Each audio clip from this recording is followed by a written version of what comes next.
Bank recommended by service cooperative bank recommend ചെയ്തത് ആരാണ്? Answer is ML darling.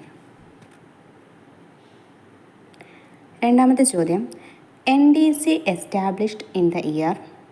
NDC established in the year. Answer is 1952. FSS refers to.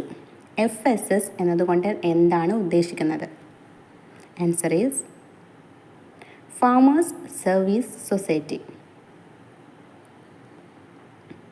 Farmers Service Society started as per the recommendation of. Farmers Service Society ആരുടെ recommendation പ്രകാരമാണ് തുടങ്ങിയത്? Answer is national commission on agriculture. Chairman of the committee on cooperative